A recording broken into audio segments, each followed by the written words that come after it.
US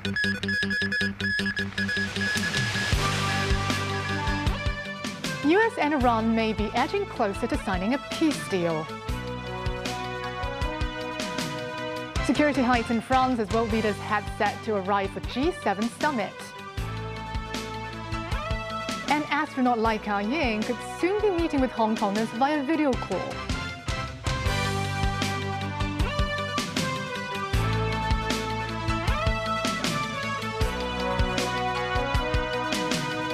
Good evening. Welcome to TVB News. As Tehran and Washington edge closer to the signing of a memorandum of understanding, Iranian Foreign Ministry spokesman says any potential MOU will serve only as a framework for continuing talks, rather than a final agreement. The 14-point MOU reportedly includes terms calling for an immediate and permanent cessation of military operations on all fronts, including in Lebanon, the complete removal of the US naval blockade, and a reopening of the Strait of Hormuz, among others. Several peace proposals have been exchanged between the parties over recent weeks. The world is watching whether a deal will come together to finally end the US-Israeli war in Iran that erupted on February the 28th. The gap still remaining on the scope of the agreement amid on and off clashes in the region. On Saturday, the Pentagon claimed shooting down Iranian one-way attack drones, while Israel, which says it's not a party to the US-Iran deal, announced it had hit over 70 sites in Lebanon against Hezbollah. US President Donald Trump has noted an initial deal was scheduled to be signed on Sunday, his 80th birthday. The Prime Minister of Pakistan, a key mediator in the conflict, also said that Islamabad was preparing for an electronic signing to be followed by technical-level talks in the coming week. Yet, Iranian media on Saturday cited spokesman for the Foreign Ministry, Esmail Baghaei, as refuting the signing would take place so soon. The official noted it would not be on Sunday, but could happen in the coming days. Baghaei underscored that the focal point of their ongoing negotiations will be securing an immediate end to the war, and that the unfreezing and release of Iran's blocked funds abroad is an integral condition of any MOU with the US. Fars news agency reported Tehran also wants to charge for services rendered in the Strait of Hormuz. Lifting US hostilities against Iranian ships are among the topics being discussed at the current stage, according to Baghaei. And negotiations on Tehran's nuclear issue are set to continue over a 60-day period. The Trump administration insists that the agreement should lead to Iran committing to dismantle its nuclear program, destroying and removing its stockpile of highly enriched uranium. Iran's foreign minister Abbas Araghchi states their preferred position is that its enriched uranium should be diluted and kept in the country. Israeli leader Benjamin Netanyahu posted on social media that Iran will never have nuclear weapons as long as he is Prime Minister of Israel, stressing that he and the US president are in full agreement on the matter. Hebrew media reports say Netanyahu will convene a security cabinet meeting Sunday evening to await response to the anticipated US-Iran deal aiming at ending the war. Israeli officials say Iranian ballistic missile programs and nuclear capabilities have largely been left unaddressed in the MOU. US President Donald Trump will meet with Middle Eastern leaders and attend a working session with Ukrainian President Volodymyr Zelensky during the Group of Seven summit in France next week. France is tightening security ahead of the summit, deploying thousands of police and gendarmerie officers to stave off any potential threats. Tracy Furness has more.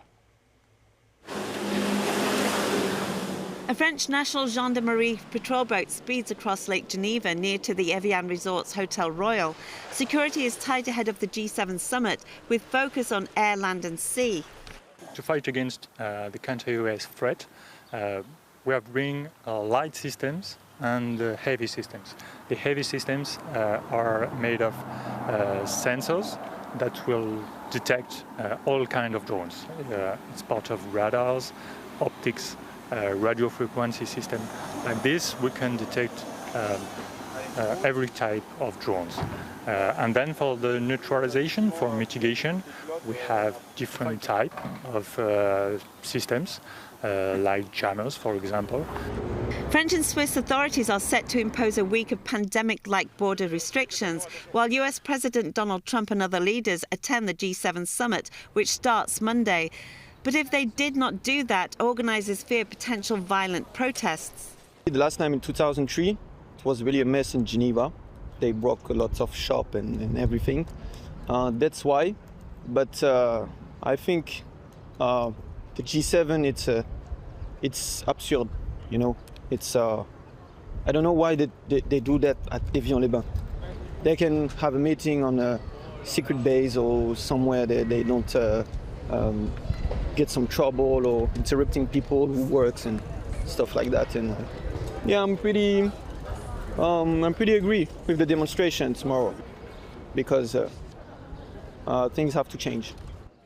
Topping the agenda at the G7 summit, global security issues, the Middle East, Ukraine and access to critical resources. But one analyst expects Trump will test the willingness of partners to back the United States in its long-term competition with China. The hidden agenda is to try to how to work to govern the world short of China. So they're concerned about security issues in regions like the Middle East, in the Horn of Africa, Russia, Ukraine. They are concerned about technological race, AI, critical minerals, and they're really concerned about also a bit, less, but also about the environment, how you actually move from the brown economy to the green economy. Tracy Furness, TVB News. The Hong Kong government will launch a public consultation tomorrow on Hong Kong's first five-year plan. Financial Secretary Paul Chan says he hopes for more exchanges and discussions to fully leverage Hong Kong's advantages. Timothy Lee has more. The SAR government is currently working on Hong Kong's first five-year plan, in line with national development. Secretary for Constitutional and Mainland Affairs, Janice Tse, will meet with media on Monday to explain the details of the two-month public consultation. In his latest blog post, Financial Secretary Paul Chan says the National 15th Five-Year Plan has a clear forward-looking agenda for Hong Kong, including consolidating and enhancing its status as an international financial, shipping, and trade center. Chan says the consultation needs to focus on exploring how to tap into the city's advantages and characteristics, address shortcomings, and implement concrete paths. He points out the emergence of top companies in the national technology sector has driven a continuous increase in the technology element of Hong Kong stocks. Chan says the consultation on the five-year plan should not only focus on how to continue the positive trend, but also on how to consolidate, enhance, and explore new developments based on markets to create a new growth curve. The Financial Secretary emphasizes the key task for the future is industrial development and economic upgrading. Accelerating the construction of the northern metropolis is crucial. After attracting investment and leading technology companies, the next step is to consider how to further establish and expand technology and capital in Hong Kong. Chan describes the Guangdong-Hong Kong-Macau Greater Bay Area as the only city cluster globally that simultaneously possesses advantages in AI, advanced manufacturing, international application, and an international financial center. Further promoting the alignment of rules within the region is essential. Meanwhile, Chan says he will depart this week for Shanghai and Nanjing to discuss further collaborative developments. Timothy Lee, TVB News. China's Shenzhou 23 space mission has been in motion for the past 3 weeks. Timothy Lee takes a look at how the city's first payload specialist, Lai Ka-ying, has been adapting to space and the types of scientific experiments the crew had conducted over the past week. The latest footage released by the China Manned Space Program social media shows Hong Kong's first astronaut, Lai Ka-ying, and fellow crew members Zhu Yangzhu and Zhang Zhiyuan working in the Tiangong space station. Occasionally switching to more casual shorts, Lai's hair could be seen floating like the tail of a horse as it suspends in zero gravity. Throughout last week, the crew conducted experiments and research on samples related to cell biology, as well as having completed their fourth installation of radiation biology exposure devices outside of the station modules. But the astronauts themselves did not exit from the space station during the installation process, with only the items installed set to be exposed to space radiation over the course of 5 months. This as the trio completes a full system emergency pressure drill where they coordinate with each other to swiftly gear up for the exercise. Meanwhile, the crew members are also seen cleaning the interior of the space station and organizing their supplies, with Lai remaining in good condition. To ensure the bones remain in a decent state, the astronauts run on treadmills to maintain their physical health. Timothy Lee, TVB News. Secretary for Innovation, Technology and Industry Sun Dong says authorities will strive to arrange a direct call from space to Earth between the city's first payload specialist Lai Ka-ying and local residents in the next 1 or 2 months. Sun says the call is currently being arranged by the Hong Kong and Macau Affairs Office and the China Manned Space Agency, adding many local youngsters and uniformed groups have expressed their desire to speak with Lai. Sun notes many universities in the city are currently participating in research work related to Mars, with the government and universities having jointly established a number of platforms aimed at attracting international talent in the field. And still ahead, demonstration sweeps across Rome as anti-migration initiative being taken to Parliament. US President Donald Trump's name gets taken down from the Kennedy Center. And gunshots fired near Times Square as the New York Knicks clinches long-awaited NBA victory.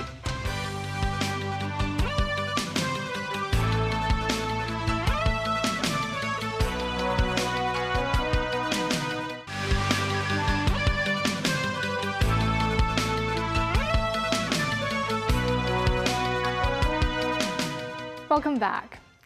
Tens of thousands of people marched through the streets of Rome in rival anti- and pro-migration demonstrations after a citizens' initiative seeking sweeping measures against migrants garnered enough support to be brought to the Italian parliament. Gloria Fung has the story. Italian flags waving as thousands march along the streets of Rome. Several hold up a large banner reading Reimagination and Reconquest, the name of a right-wing group that has gathered the required 50,000 signatures needed to trigger parliamentary discussion to put forth an anti-migration initiative. The proposal calls for sweeping measures targeting foreigners, including coercive returns, incentives to leave Italy, and border policies critics say could extend to legal residents. Those supporting the agenda marched in the thousands, singing the national anthem, with some reportedly seen raising their arms in fascist salute.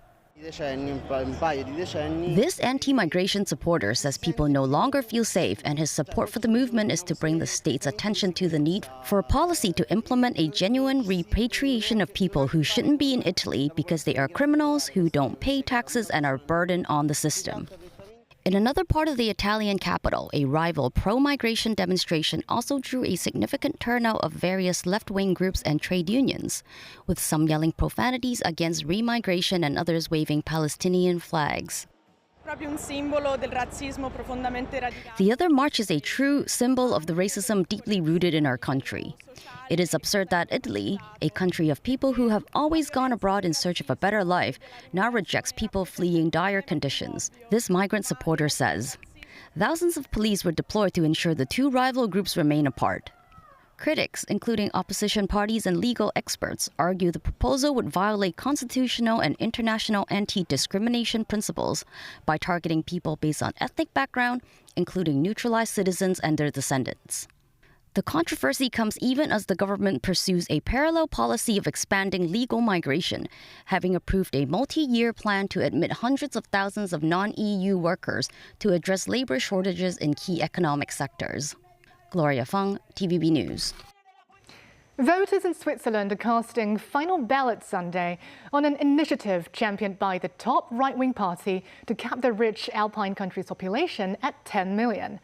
A yes vote could mean the government would be forced to restrict asylum, family reunification and residency permits, and may have to scrap Switzerland's EU deal on the free movement of people if the population reaches 9.5 million before 2050. Recent polling suggests that it could be a close contact. While the federal government and parliament opposed the idea, the Swiss People's Party put forward the Sustainability Initiative measure, saying Swiss infrastructure, housing, social programs, natural resources and way of life have been strained by demographic growth.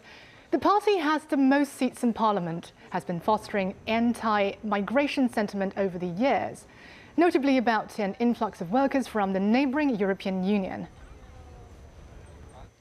US President Donald Trump's name has finally been taken down from the Kennedy Center in Washington following a court order. This as another federal judge ordered the Trump administration to restore sites changed under an executive order calling for the nation's museums, parks and landmarks to not display elements that inappropriately disparage Americans' past of living. By adding the Trump name to some of the Americans' iconic landmarks, The court says shows the plaintiff's efforts are meant to rewrite the nation's history with a whiteout pen. Tracy Furness has more. The curtains may have come down for US President Donald Trump at the Kennedy Center in Washington, D.C., but the tarp stays up for now. The executive director and CEO of the performing arts venue told a federal court Saturday that the institution has complied with an order to remove Trump's name from the building's facade.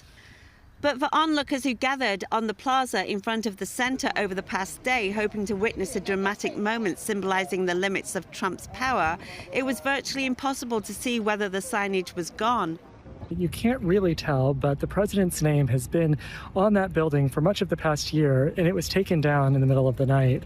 If you go up to that tarp and peek in through a crack, you can tell that the president's name that has been on that building since about December is not there anymore. But the tarp is here, which makes it hard to see from the vantage point from much of the neighborhood here. The Kennedy Center's leadership has dug in against the federal judge's order to erase Trump's name from the building. Two courts rejected the institution's last-minute request to retain Trump's name pending an appeal. After severe thunderstorms raked Washington on Friday evening, the Kennedy Center sought one more extension before complying with a noon Saturday deadline. Tracy Furness, TVB News. Broadway fell into disarray as the New York Knicks wins their first NBA championship in 53 years, with exuberant celebrations marked by mayhem and violence, including gunshots in Times Square.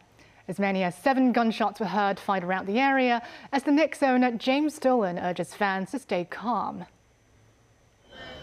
Soon after the Knicks nabbed their historic win against the San Antonio Spurs in Game 5 of the NBA Finals on Saturday, rowdy fans were clashing with police, smashing windshields, scaling scaffolding, light poles and a statue, climbing into and top school buses in Times Square and trying to hitch a ride on a moving fire truck.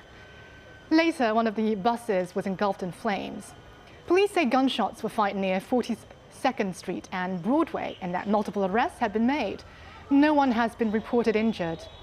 Mayor Zoran Mandani urges fans to celebrate responsibly and to behave in a way that reflects the very best of the city. The city will officially celebrate the Knicks on Thursday with a parade and City Hall ceremony.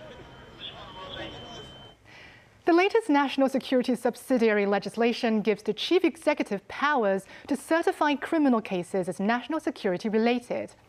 Speaking with TVB News, Executive Council member Ronnie Tong says determining what constitutes a national security threat is traditionally an executive branch responsibility. Jackie Lin spoke with Tong. The recently introduced national security subsidiary legislation grants the chief executive the authority to issue certificates to classify certain criminal cases as national security offenses. It aims to give clarity to the category of other offenses endangering national security under the city's local security legislation. Speaking with TVB News, Senior Counsel and Executive Council member Ronnie Tong says a CE certificate is more procedural, meaning it does not alter the nature of the offenses, but it could be applied throughout trials and appeals. Could there be any checks and balances when we know that people are concerned about how the CE might be given too much power? Realistically, there is no such thing as check and balance in relation to national security. National security is something which affects the nation.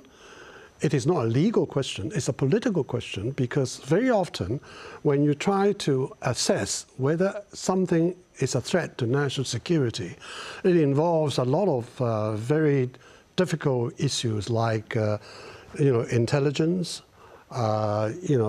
political relationship with other countries, political situation of your own country, and various other things. Now, these are things which are not necessarily which can be openly debated in a court of law. And that is why in the common law world, if you look at the decisions of the United States and the UK over the last 30 years, you find that there are a whole host of cases, more than a dozen cases, which emphasize this point. You have to accept that the administration is not likely to abuse their power. CE certified cases also extend to alternative charges faced by defendants. Alternative charges, normally you're talking about a less serious charges. For example, if you're being charged with dangerous driving, you might plead guilty to careless driving, which is a lesser offense. So we will not see a case where after the chief executive issues a certificate, the crime becomes a different crime or becomes a more serious crime. Last week, the Executive Council agreed with a decision to propose a uniform 2% pay rise for all civil servants, which does not follow the recommended salary hike from the net pay trend indicator results, leading to dissatisfaction among some government worker unions. Ronnie Tong says, on the other hand, if the public has reservations about the civil service pay rise, a large part of that is likely due to the typo fire. We need to be fair in the sense that if somebody did something wrong, you're talking about a minute proportion of civil servants. We're not talking about the entire body of civil servants. To say that because something did go wrong, and therefore all civil servants to be deprived of any raising of salary would be totally unfair. The government draws a line of 2% across the board. It's a fairly middle-of-the-road approach. Jacqueline, TVB News. 2 severe cases of COVID-19 infection in children have been reported in the past week. A pediatrician says children infected with COVID-19 may develop croup, so parents should vaccinate their children as soon as possible. The Centre for Health Protection says a 19-month-old boy and a 12-month-old boy contracted COVID-19 over the past week and developed croup and was in critical condition at one point. Neither of them had received the COVID-19 vaccine. A pediatrician points out, although COVID-19 has become endemic, it can still pose high threat to some and urges the public not to underestimate it. Dr. Kwan Yat-wah says, as the virus mutates, our immune system cannot handle it, and severe cases may occur. And that's the news. Thank you for watching.